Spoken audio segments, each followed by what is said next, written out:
সেলফিতে আসক্তি বাড়ছে তরুণ সমাজের। দুঃসাহসিক সেলফির চ্যালেঞ্জের ঘটনায় বাড়ছে মৃত্যুর হারও। গেল 4 মাসে সেলফি তুলতে গিয়ে মৃত্যু হয়েছে 8 জনের। এছাড়াও অতিরিক্ত ফেসবুক আসক্তিতে মানুষের মূল উদ্দেশ্য হচ্ছে ব্যাহত।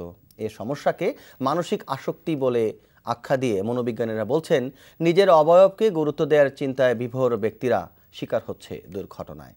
ফেসবুকের অপব্যবহার নিয়ে চয়ন রহমানের ধারাবাহিক প্রতিবেদনে আজ দেখুন দ্বিতীয় পর্ব। ছবি তুলেছেন সাব্বির হোসেন মার্শাল। সুন্দর স্মৃতিকে ধরে রাখবার জন্য তরুণ প্রজন্মের মাঝে সেলফি যেন হয়ে উঠেছে এক অনিবার্য সঙ্গী। কারো কারো অবস্থা এমন পর্যায়ে পৌঁছিয়েছে যে দিনে কমপক্ষে 50টি সেলফি তোলা এক ফ্যাশনে পরিণত হয়েছে।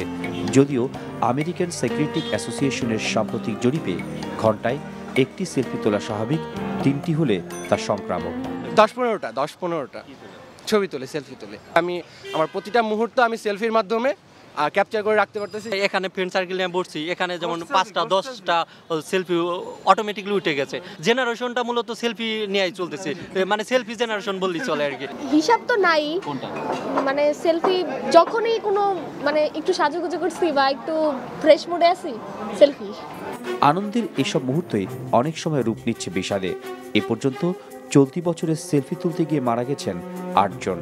এর মধ্যে ব্রাহ্মণবাড়িয়ায় ট্রেনের সামনে সেলফি তুলতে গিয়ে মারা গেছেন একই পরিবারের 3 জন, আর কক্সবাজারে সেলফি তুলতে গিয়ে হেলিকপ্টার দুর্ঘটনায় মারা গেছেন 1 জন।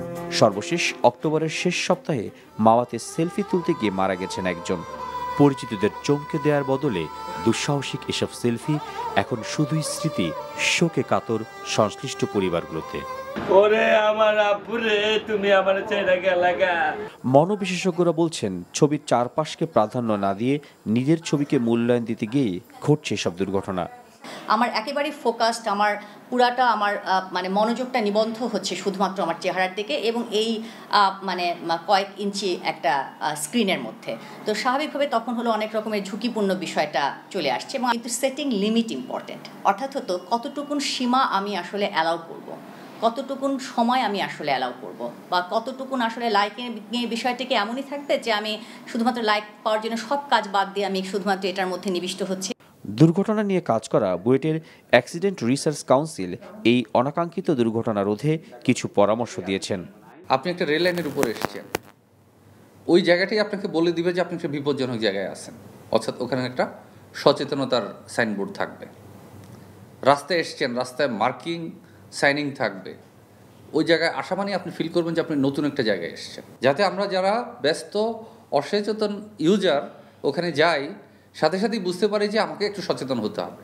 সেই সাথে রেলপথে কথা বলা সহ নানান কারণে বছরে 2000 জন মারা যাচ্ছে এমনটি জানিয়ে এর প্রতিরোধে সমন্বিত উদ্যোগ গ্রহণেরও পরামর্শ দেন তিনি।